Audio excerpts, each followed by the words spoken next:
Hola, buenas tardes a todos. Feliz jueves. Gracias por estar aquí con nosotros.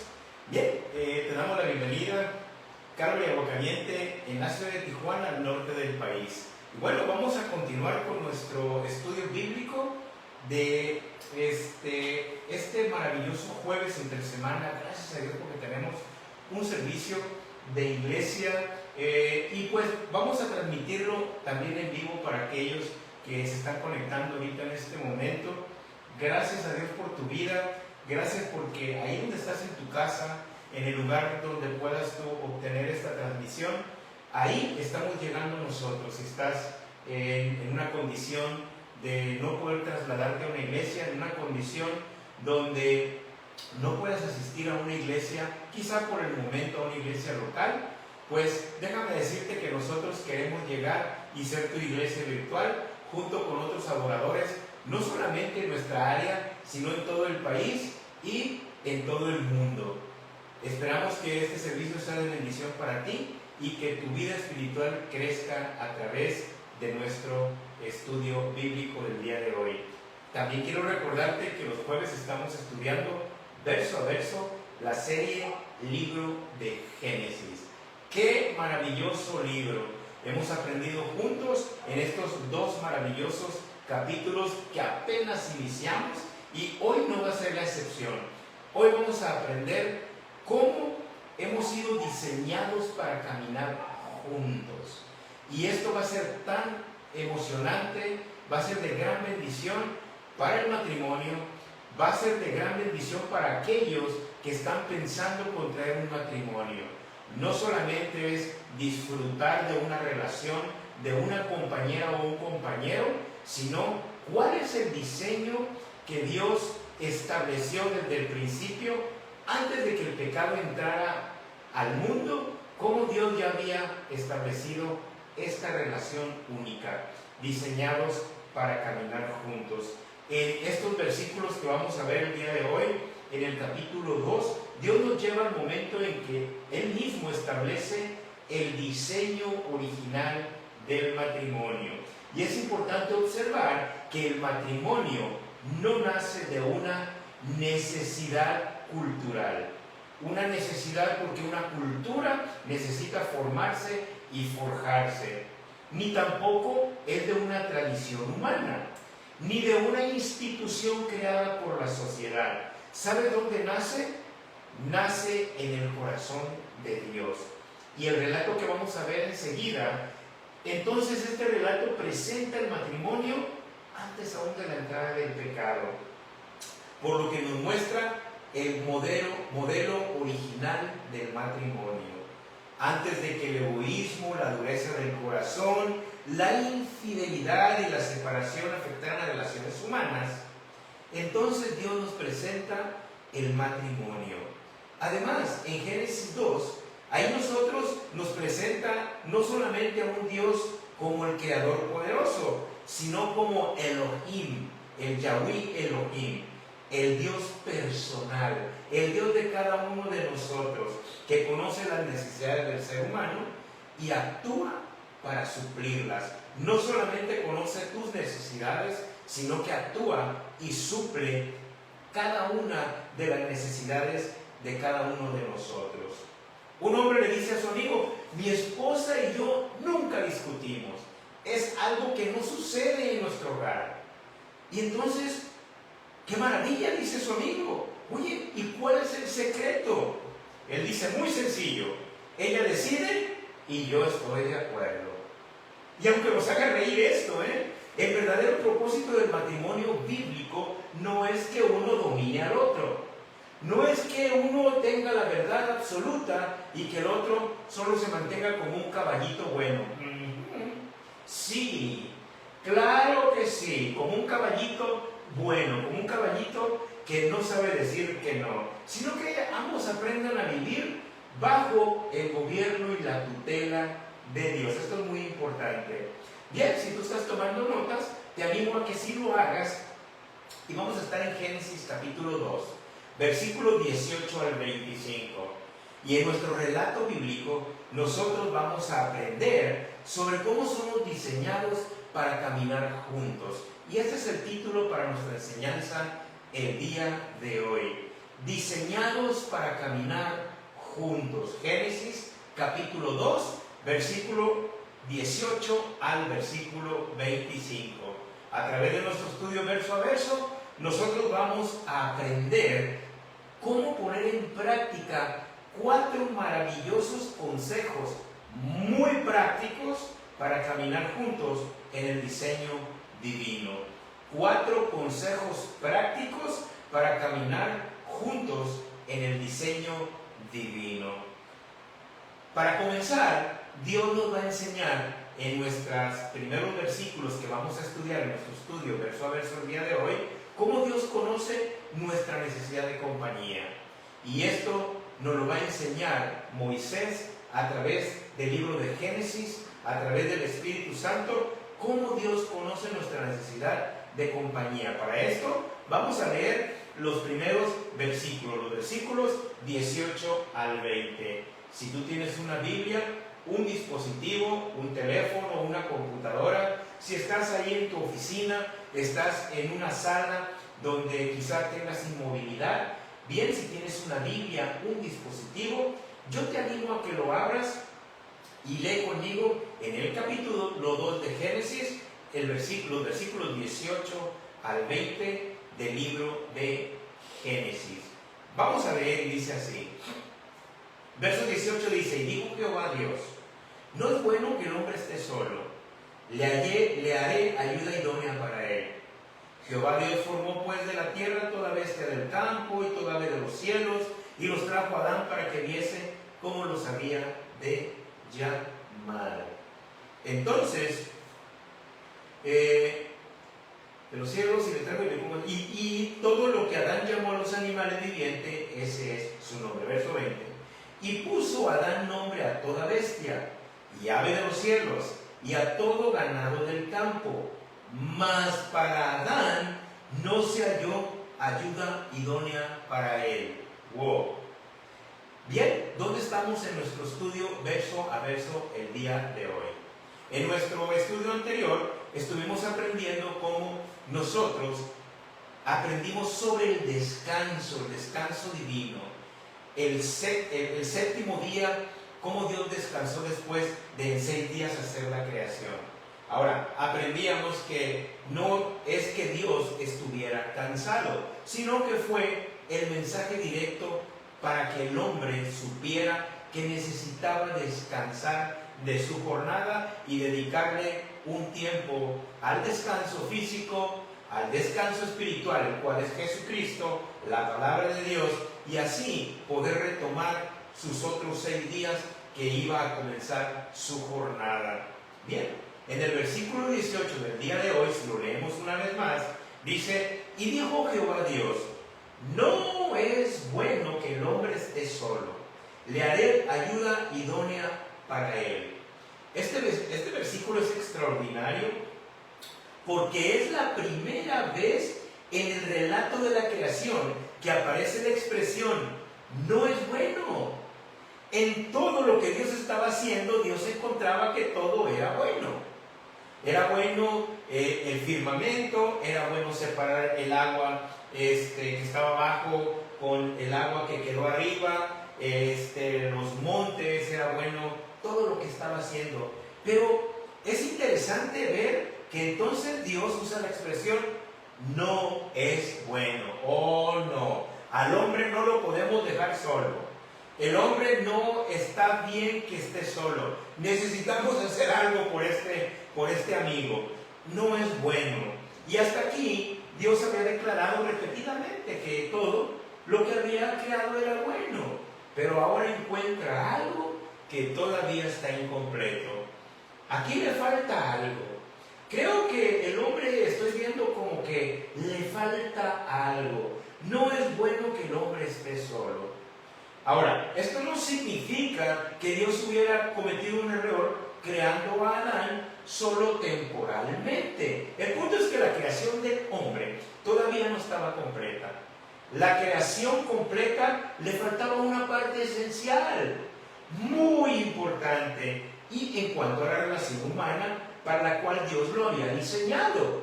Le faltaba algo para la relación humana del hombre, para la relación que iba a llevar en el mundo, la relación para la cual él había sido formado no estaba todavía completo. No hablo de que en su mente no estaba completo o su cabeza no estaba completa, eso lo vamos a ver después, sino que la manera en que fue diseñado el hombre para vivir en la tierra aún no se había completado. La palabra ayuda que usa Moisés en este texto bíblico no significa una persona inferior o subordinada, alguien que está solamente siendo algo muy inferior, algo que ni siquiera sirve para nada, ¿no? Pero la idea bíblica aquí en el texto, la idea es que alguien o es de alguien que corresponde completamente y aporta aquello que el otro necesita. En otras palabras, que es el complemento, era el complemento de Adán. Era el complemento, no era algo inferior, no era algo superior, no era algo desencajado, era el complemento de esta relación humana. De hecho, el mismo concepto hebreo es de ayuda y se utiliza en otros lugares en la palabra de Dios para referirse que Dios, o referirse a Dios como quien ayuda a su pueblo. Esta misma palabra usada aquí en este texto bíblico se usa muchas veces en la Biblia y se refiere a Dios como ser el complemento que ayuda al pueblo a salir adelante. La expresión idónea para él, esto comunica la idea de alguien correspondiente a él, apropiado para él. O sea, algo que hacía un match, un clic, que hacía exactamente, embonaba perfectamente con la creación que Dios había hecho en Adán. Estaba buscando, porque entre los animales no se encontró, estaba buscando y vio que no había la parte que hacía falta. Entonces Dios dijo, le haré a alguien que simplemente le haga compañía. Perdón, esto no es lo que Dios dijo. Dijo él no dijo, le haré a alguien que simplemente le haga compañía, que le eche aire cuando tenga calor, que le lleve un vaso de agua cuando el hombre está descansando. ¡Hey, mujer! Trae un vaso de agua. No le hizo una sirviente, no le hizo tampoco a alguien que estuviera solamente esperando que le diera una orden. Esto no dijo Dios. Dios estaba estableciendo una relación en la que el hombre y la mujer pudieran caminar juntos delante de Él, que los dos pudieran comunicarse con Él, que los dos pudieran crecer delante de Él, que los dos pudieran tener una relación genuina con Él. En los versículos 19 y 20, Adán recibe la responsabilidad de ponerle nombre a los animales. Ahora, ¿qué demuestra esto? Esto demuestra la autoridad y responsabilidad de la creación. Tenemos una autoridad en la creación, pero también tenemos una gran responsabilidad de ver por esta creación. Pero al ver esto nosotros los observamos y dice, mas para Adán no se halló ayuda idónea. No se encontró ese acoplamiento, esa otra parte que le hacía falta a Adán. Y aquí hay algo muy importante. Adán pudo contemplar toda la creación y también pudo descubrir que ninguna criatura correspondía a su naturaleza humana. Dios lo puso enfrente para nombrar a cada animal, voy a decir, de su creación, y él pudo ver que unos pues eran muy bajitos, otros tenían un color diferente, otros tenían una trompa muy grande, unos ojotes muy abiertos, unas orejas muy pequeñas, otros no tenían pelo, otros solo balbuceaban. Entonces él dijo, wow, aquí no hay nada parecido a mí. Entonces volteó a ver a Dios y Dios lo volteó a ver y dijo, sí, estamos pensando casi lo mismo. No hay algo que pueda ser compatible contigo. Entonces, vemos que había animales de diferente clase, pero ninguno podía compartir una relación humana de igualdad, comunión y propósito con Adán. ¿Qué estaba haciendo Dios? Dios estaba preparando el escenario para que Adán comprendiera la singularidad del regalo que estaba a punto de recibir. Un gran regalo de la mano de Dios, porque Dios amaba a Adán. Un gran regalo porque Dios amaba a lo que había hecho. Y estaba emocionado y estaba a la expectativa de decir, ¿cómo irá a reaccionar cuando yo le dé este regalo que es especialmente diseñado y hecho para él? No para nadie más, solo para mi hijo, a esta creación que yo he hecho. Quizá a lo mejor Dios pensó en su corazón, este es mi hijo y ya lo estoy llamando como mi hijo, no sé, no lo dice la Biblia, pero eso es lo que yo puedo pensar. Así que este era un regalo singular, este era un regalo perfecto y bien diseñado para el hombre, para llevar una humanidad adelante. Y aquí encontramos el primer consejo práctico para caminar juntos en el diseño divino. El primer consejo práctico entonces es: no busques en las criaturas lo que solamente Dios puede satisfacer. Una vez más, el primer consejo práctico para caminar juntos en el diseño divino es: no busques, ¿dónde? En las criaturas lo que solamente Dios puede satisfacer. El ser humano tiene una necesidad profunda de relacionarse. Cuando tú ves que de repente hay personas que no les gusta relacionarse, no es algo sano, no es algo bueno, no es algo que esté sucediendo por nuestra propia naturaleza, es algo enfermizo, es algo que no es normal en la creación de Dios.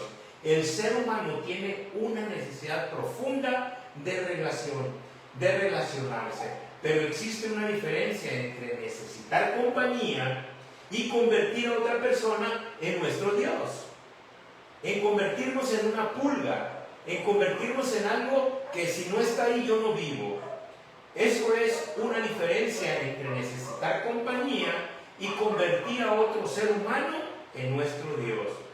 Un esposo, ojo a esto, un esposo no puede ser el salvador emocional de su esposa, jamás lo va a ser.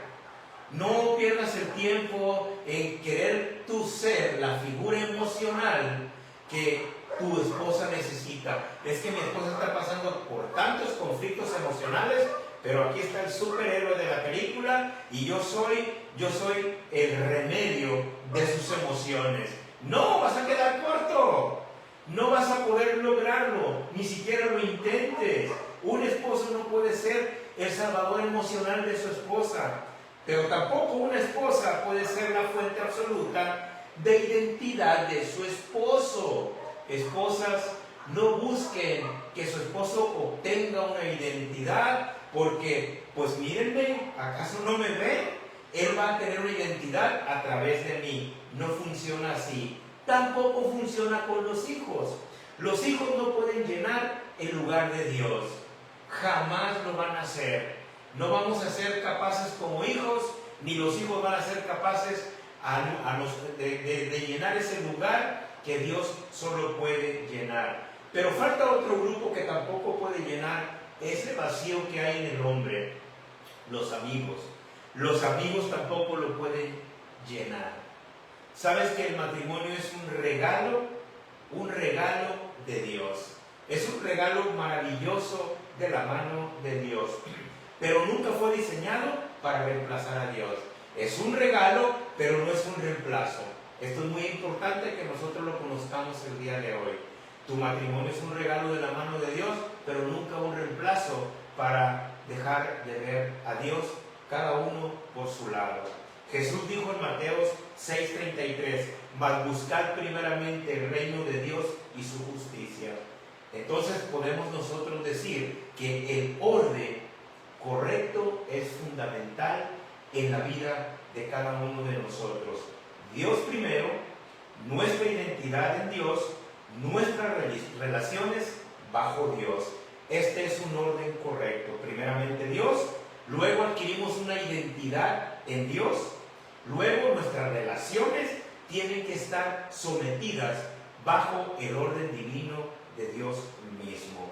Cuando una persona espera que su cónyuge llene todos sus vacíos, inevitablemente terminará en frustración. Oh sí, va a terminar frustrado si tú o tu cónyuge están esperando que uno de los dos llene tus vacíos, o tu mujer esperando que el hombre llene ese vacío que hay dentro de tu corazón, que solo Dios puede llenar. Van a terminar frustrados, porque ningún ser humano puede ocupar el lugar que le pertenece solamente a Dios. Hay un lugar, hay un diseño donde solamente Dios es el amo y Señor dentro del ser interior de cada uno de nosotros. Por eso Pablo habla, por eso Pablo podía hablar tanto del matrimonio como de soltería. Podía hablar de una cosa y podía hablar de otra. Y ahí no estaba presentando ninguno de los dos estados como superior espiritualmente. Tú puedes tener la llenura tanto soltero como en el matrimonio. Tú puedes tener una llenura a una cierta edad que a otra cierta edad, la mujer y el hombre, porque independientemente Dios va a llenar a cada uno con el poder del Espíritu Santo, su sabiduría, su presencia, la llenura que viene a morar en cada uno individualmente, sea soltero o estés casado. El que tengas un matrimonio no significa que tu cónyuge entonces va a reemplazar a Dios y que a través de él tú vas a adquirir la gran felicidad y que todo va a estar perfectamente bien. Y cuando descubras que no sucede así, te vas a frustrar, vas a salir corriendo y entonces vemos muchos matrimonios que están cortando el mismo matrimonio y lo están mutilando y lo están frustrando porque entonces no encuentran el hilo de ese enredo de la madeja que ya se les salió de las manos. Primera de Corintios 7, 8 dice Pablo: quisiera más bien que todos los hombres fuesen como yo, pero cada uno tiene su propio don de Dios. A uno la verdad de un modo y a otro. Verso 8 dice: digo pues a los solteros y a las viudas que bueno les fuera quedarse como yo. Y aquí viene una pregunta, y la pregunta no debe ser solamente: ¿tengo pareja? ¿Ya encontré mi pareja? ¿Esta es mi pareja? ¿Ya tengo yo una pareja? Esa no es solamente la pregunta, sino: ¿estoy caminando con Dios yo independientemente de mi pareja? ¿Estoy teniendo una relación íntima con Dios? Y no estoy reemplazando las cosas de Dios, una vida espiritual, una relación con Dios, por mi cónyuge, o estoy esperando que mi cónyuge supla todas mis necesidades. Si mi esposa dice no vamos a la iglesia, yo no voy. Si mi esposo dice no oramos hoy, entonces tampoco oro yo. Recuerda que el matrimonio es un regalo de Dios, pero no reemplaza a Dios mismo. Bien, pues vamos a continuar adelante y vamos a ver ahora. Hemos visto hasta este momento que Dios primero permitió que Adán reconociera su necesidad.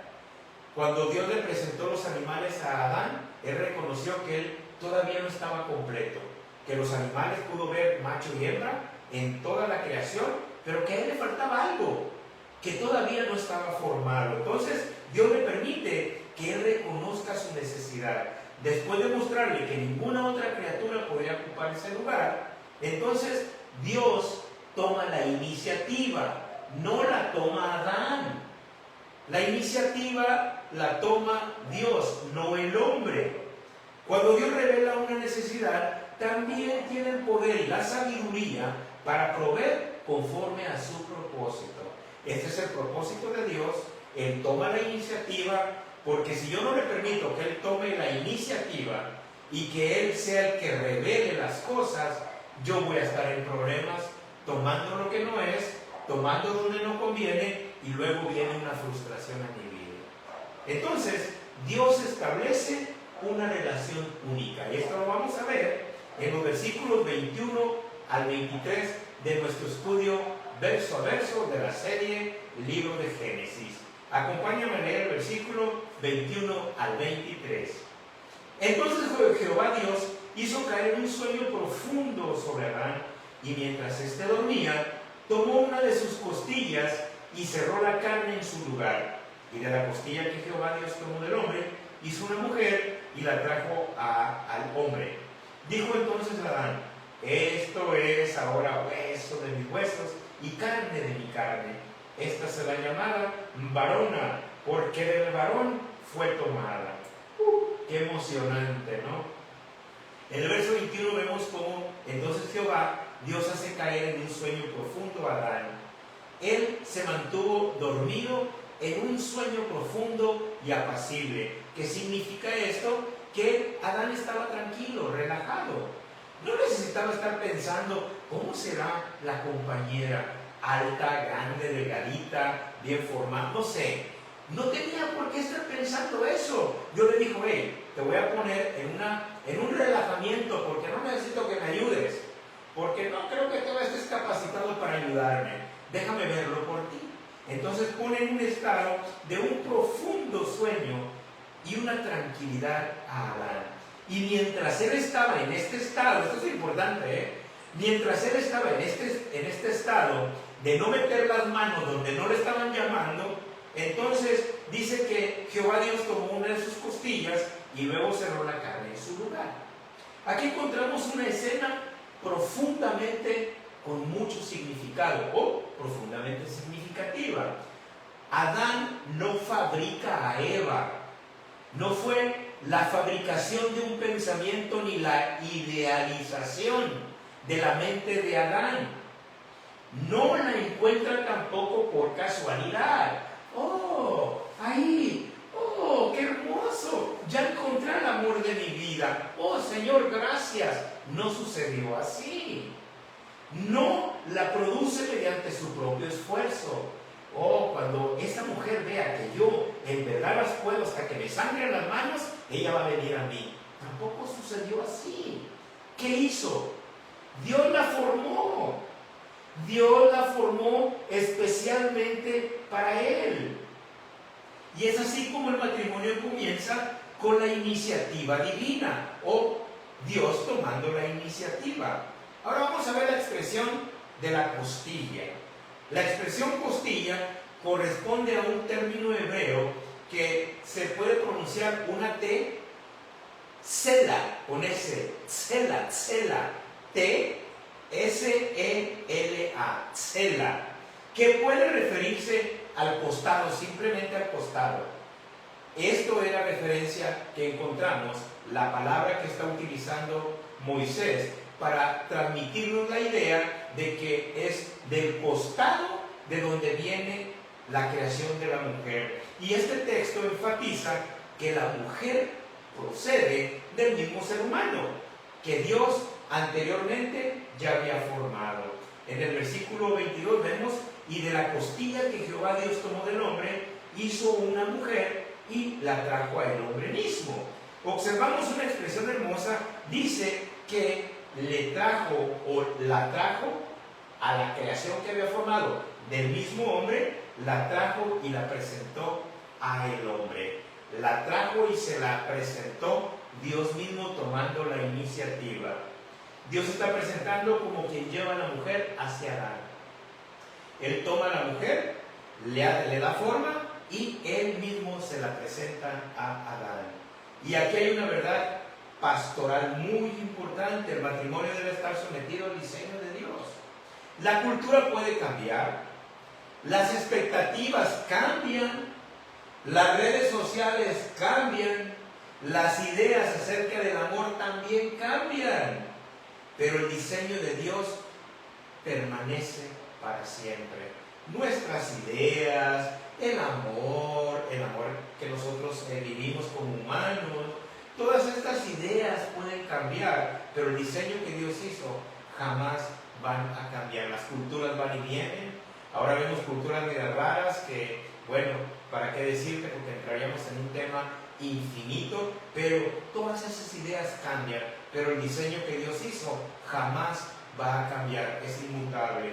El diseño de Dios jamás va a cambiar. El versículo 23 dice, dijo entonces Adán, esto es ahora hueso de mis huesos y carne de mi carne. Me imagino que lo dijo en una expresión de alegría, de emoción, en una expresión porque se puede ver en el texto, ahora es hueso de mis huesos y carne de mi carne. Adán responde, no responde con indiferencia. Él no está respondiendo con indiferencia, Él responde con reconocimiento, alegría y mucho asombro. Y luego dice, esta será llamada varona porque del varón fue tomada. En hebreo, fíjate que existe un juego de palabras entre ish, I-S-H, hombre, e isha, que significa mujer. Entonces, Adán reconoce que ella comparte su misma naturaleza humana.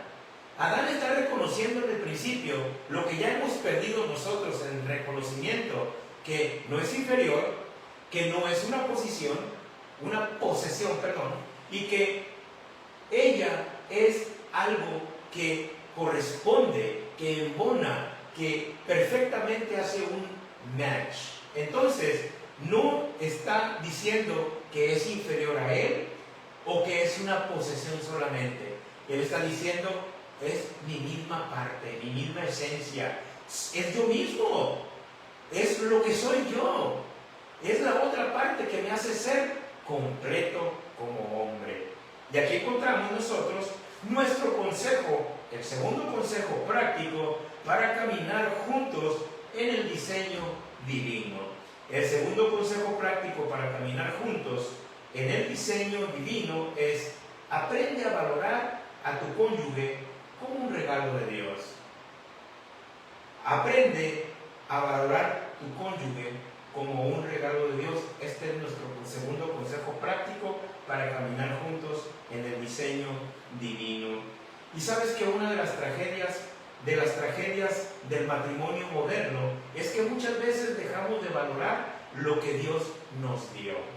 Esa es una gran tragedia que podemos ver ahora en estos matrimonios modernos. Y no lo digo en una manera grosera, en una manera de decir que antes los matrimonios eran mejores. No, pero podemos ver cómo los tiempos han cambiado drásticamente y que ahora el pensamiento moderno es que muchas veces hemos dejado de valorar lo que Dios nos regaló. Antes de casarse, decimos nosotros, es maravillosa, no tienes idea la capacidad que tiene mi mujer. O queremos que todo el mundo sepa lo maravillosa que es antes de ir al matrimonio. Pero después de algunos años, cuando nos preguntan, es que ya sé cómo es. Ya sé sí. Ya sé cómo es ella. No me sorprende. Se nos ha quitado en algunos meses, en algunos días, en algunos años, el decir, es maravillosa mi esposa, porque es un regalo de Dios. La familiaridad puede producir falta de gratitud. Cuando nosotros estamos familiarizados con que, pues ella es así, y pues estoy aquí, pues es mi esposa, pues ya qué puedo hacer. Eso puede producir falta de gratitud. No necesitamos nosotros no permitir que esa familiaridad, no estoy hablando de que hagamos esa unión familiar, sino de estar familiarizados con ella, solamente nos lleve a decir algo despectivo sobre la personalidad de tu esposa. Pero cuando pensamos que es un regalo maravilloso de Dios, siempre podemos decir, mi esposa es maravillosa en esto, mi esposa es maravillosa en aquello. Génesis nos recuerda que debemos mirar a nuestro cónyuge no solamente de la perspectiva de los defectos. ¿Cuántos matrimonios llegan a un punto donde solamente viene a colación o solamente viene a un punto de plática los problemas y la perspectiva de sus defectos? Debemos nosotros verlas desde la perspectiva de la gracia de Dios.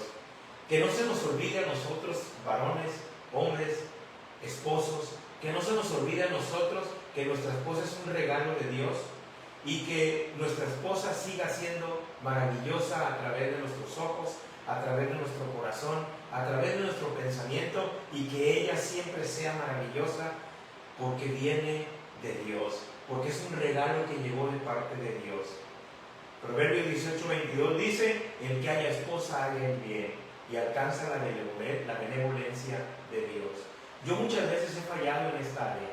Yo no he sido perfecto en esta área. Me ha costado muchas veces poder mantener esa dirección en la cual Dios me está enseñando el día de hoy. y le pido perdón a Dios y digo, Señor, ayúdame a poder no dejar de ver lo maravillosa que es mi esposa. No solamente alabemos con los labios, pero muchas veces caigo en ese delito, voy a decir, de querer hablar más y de hacer menos. Necesitamos hablar y hacerlo, que seamos congruentes en lo que estamos diciendo de nuestra esposa y lo que estamos haciendo con ellas. Si hemos encontrado a nuestra esposa, hemos encontrado un bien, que en el momento a veces los problemas, los conflictos sí son reales, pero eso no significa que no hayas encontrado el bien. En tu esposa hay sabiduría, en tu esposa has encontrado el bien. Y hemos encontrado también la benevolencia de parte de Dios. Entonces esto significa que debemos recuperar prácticas que hoy parecen sencillas, parece que son profundamente espirituales, y darle gracias a Dios por nuestro cónyuge, hablar con respeto, escuchar antes de responder, pedir perdón, reconocer el esfuerzo que está haciendo tanto el uno como el otro, orar juntos y sobre todo evitar comparaciones. No utilizar la debilidad del cónyuge o los conflictos que tu cónyuge muchas veces está viviendo para poder tú engrandecerte o poder sentirte que eres más en los momentos que tu cónyuge se debilita. No usarnos tampoco como armas en una discusión. Siempre debemos recordar que nuestro matrimonio primeramente le pertenece al Señor. Colosenses 3:19 nos enseña: maridos, amad a vuestras mujeres y no seáis ásperos con ellas.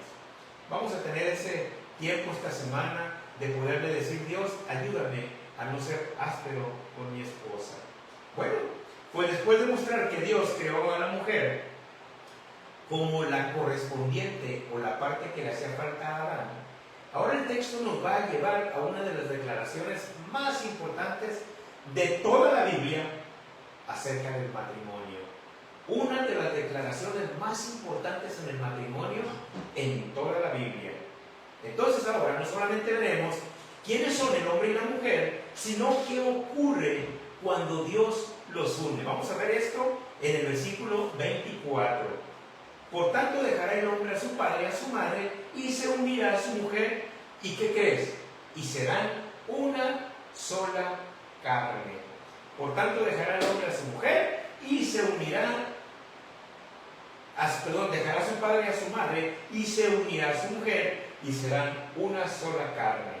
Muchas veces solamente viene un pensamiento cuando escuchamos este versículo, pero este versículo va más allá de solamente ser una carne, porque es lo primero que dispara en muchas de nuestras mentes.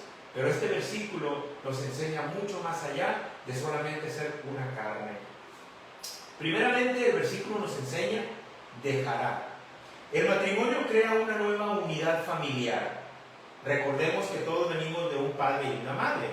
No importa si tu padre y tu madre ya murieron, se separaron, no importa, pero tú vienes de un círculo familiar, ya sea que el círculo esté mal formado, que este círculo no fue funcional, pero vienes de un padre y una madre. No vienes de un caballo y de una mujer, no vienes de un hombre ni vienes de un león, vienes de un hombre y una mujer.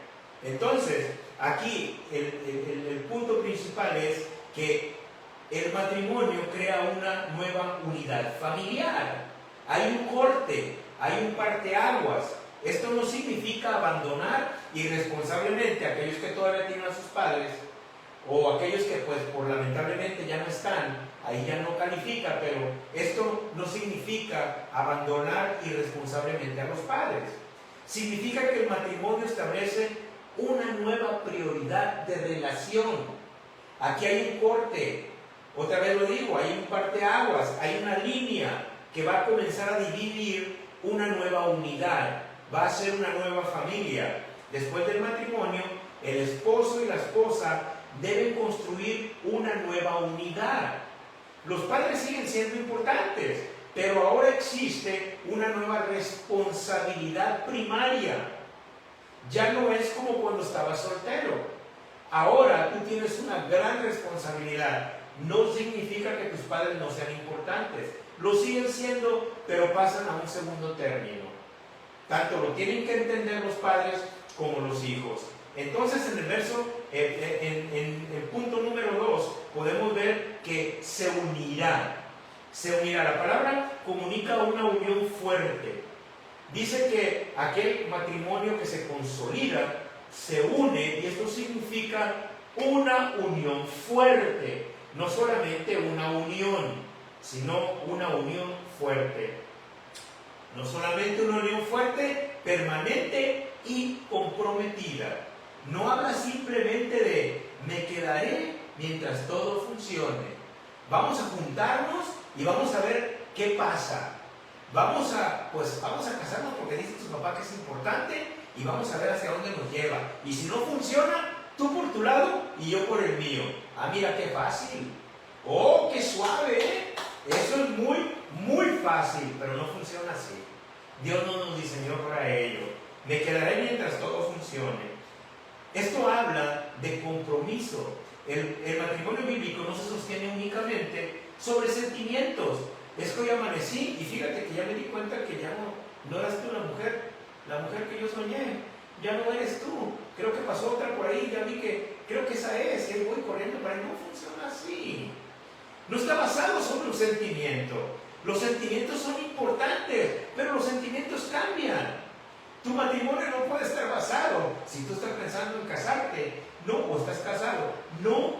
El matrimonio no está fundamentado en los sentimientos, pero sí en el compromiso, porque el compromiso permanece.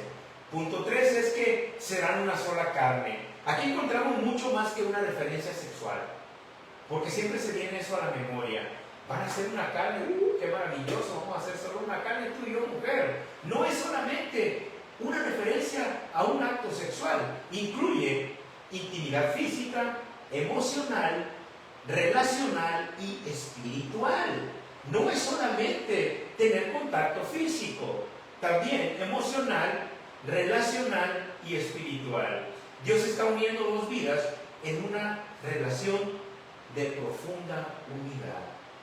Y Jesús mismo retomó esto en Génesis, en Mateo 19, 4 al 6. Por tanto, lo que Dios juntó, no lo separe el hombre. Bien, para explicar la relación entre Cristo y la iglesia, también Pablo habla a los Efesios de esta maravillosa idea sobre la iglesia y Jesús. Bueno, aquí encontramos entonces el tercer consejo práctico para caminar juntos en el diseño divino. Protege la unidad de tu matrimonio. El tercer consejo práctico es protege la unidad de tu matrimonio. Aquí necesitamos hacer una pausa, un paréntesis. Un matrimonio no se destruye solamente por una gran crisis que le viene. ¿Sabías que un matrimonio no se destruye solo por eso? Muchas veces comienza a destruirse mediante pequeñas fragmentaciones o grietas, como conversaciones ocultas, faltas de comunicación, resentimientos acumulados. Híjole, un día me la va a pagar y ahí voy a resentirme otra vez. Híjole, pero a ver, híjole, que empezamos a acumular resentimientos. Muchas veces la manera en que nosotros nos desviamos en la pornografía, el alcohol, las adicciones, el coqueteo con otras personas, la indiferencia cuando tu esposa te habla. Yo fallé mucho en eso, fíjate, en la indiferencia. Mi esposa hablaba y yo como que no escuchaba. Era indiferente, y esto es un gran, no sé, es algo psicológicamente malo para tu cónyuge. La falta de dedicarle tiempo a tu cónyuge. El exceso de trabajo. Pastor, es que no sabe esta mujer cómo gasta. Sí, pero el exceso de trabajo va a ser una ruptura más grande en tu matrimonio. Dependencia de las redes sociales, los teléfonos, el pasar horas y horas. Cuando regresas de trabajar, es que no chequeo el Facebook, en todo el trabajo, en la fábrica me lo quitan. Y entonces ahorita es cuando. Y tu matrimonio está totalmente flotando. Pero muy importante la falta de oración. Necesitamos retomar nuestra vida de oración como cónyuges. El enemigo no necesita destruir una casa de un golpe. Si puede conseguir que los miembros de esa casa comiencen a caminar en direcciones diferentes, lo va a lograr. Mientras comienza a fracturar la relación, va a lograr que un día esa relación se termine y haga muchos estragos. Eclesiastés 4, 9 al 12 dice, mejor son dos que uno, porque tienen mejor paga de su trabajo, porque si cayera el uno levantará a su compañero, pero hay del solo que cuando cayere no habrá segundo que lo levante. También si dos durmieren juntos se calentarán mutuamente, mas ¿cómo se calentará uno solo? Y si alguno prevaleciere contra uno, doble resistirán, y cordón de 3 dobleces no se rompe pronto. Bien, pues, ¿qué más podemos decir de cuidar nuestra relación? Aquí hay aplicaciones prácticas y sencillas, como orar juntos, leer la palabra de Dios, hacer devocionales, tener una intimidad entre nosotros y exactamente cada uno con Dios.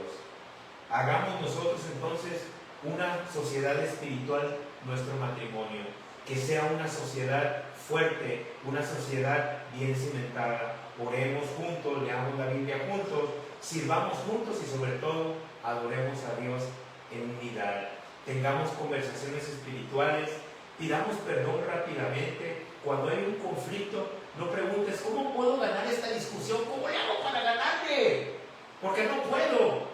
Mejor pregunta, ¿cómo podemos resolver esto sin destruir nuestra identidad, nuestra unidad, nuestro matrimonio? Y fíjate, un matrimonio estaba discutiendo y el esposo dijo, en esta casa mando yo. Y la esposa le respondió, claro que sí. Él sorprendido le preguntó, ¿de verdad, Hani? ¿De verdad? Oye, ¿es cierto? Ella le contestó, sí, tú mandas, pero yo decido qué haces. ¡Wow! Eso está fuerte. Y quizás nos podamos reír de esto, ¿no? Pero la realidad es que el matrimonio no debe convertirse en una lucha por ver quién manda, por ver quién es más y por ver quién está haciendo más. El verdadero objetivo no es que gane el esposo ni que gane la esposa. Es que Cristo gobierne el hogar. Es que haya esa armonía en nuestro hogar que viene a través del Espíritu Santo. Someteos unos a los otros en el temor de Dios. Ese es el consejo de Pablo para la iglesia en Éfesos 5:21. Bueno, pues Génesis nos ha mostrado la necesidad de compañía, la creación de la mujer y la unidad matrimonial. Pero todavía falta algo extraordinario. Con esto vamos a concluir. Falta algo extraordinario. Y el capítulo termina llevándonos a una condición que revela cómo era la relación antes de que entrara el pecado. Lo vamos a ver, y esto que vamos a ver nos va a enseñar la intimidad sin tener vergüenza. Esto es muy importante. Para ello vamos a ver el versículo 25. Y estaban ambos desnudos, Adán y su mujer, y no se avergonzaban. Estaban desnudos, Adán y su mujer, y no se avergonzaban. Fíjate, este versículo no está colocado en esta parte accidentalmente. Ups, dijo Moisés, me equivoqué y lo puse ahí. ¡Qué accidente! No fue colocado por un accidente. La desnudez aquí representa mucho más que ausencia de ropa. No estamos hablando solamente de que había una desnudez en ellos o que había una falta de ropa. Representa transparencia, principalmente ser transparente en todos los aspectos. También representa confianza, inocencia e intimidad sin temor, sin miedo. Antes del pecado no había engaño, no había manipulación, no había culpa, no había vergüenza, no había necesidad de esconderse. ¿Por qué no tendría que haber el día de hoy si ahora somos libres en Cristo? Después en los estudios que vamos a tener en el futuro en Génesis 3, vamos a ver cómo todo esto cambia, cómo el pecado entra, cómo Satanás comienza a llenar la mente del hombre y de la mujer, comienzan los miedos, comienzan a tenerse que cubrir porque tienen miedo y vergüenza, y bueno, eso lo vamos a ver en nuestros estudios próximamente. Y bueno, aquí encontramos el cuarto consejo práctico para caminar juntos en el diseño divino. Construye un matrimonio donde exista verdad, confianza y gracia. Aquí la palabra correcta, la palabra que más resalta, si la puedes subrayar, es construye. Necesitamos dedicarnos a construir un matrimonio donde exista verdad, confianza y gracia. Dios lo va a hacer. Señor, hazlo por favor. Necesitamos construirlo de la mano de Dios. Necesitamos nosotros trabajar todo el tiempo en ello. Necesitamos nosotros ser personas que estamos interesados en ello y comenzarlo a hacer. Porque en nuestra época existe mucha conexión digital, pero poca intimidad verdadera. Podemos tener cientos de contactos y sin embargo no permitir que nadie conozca realmente nuestro corazón. Tenemos muchísimos amigos en línea. Hay gente que yo ni conozco y me manda solicitudes. No es que agarre todo lo que venga, ¿no? Pero, por ejemplo, en la página de la iglesia hay mucha gente que está conectada que no conozco. Pero hay mucha gente que necesita conocer mi corazón, especialmente mi cónyuge y mi familia. En el matrimonio esto es muy peligroso cuando no permitimos que las personas conozcan nuestro corazón. Una pareja puede dormir en la misma habitación y vivir emocionalmente separada.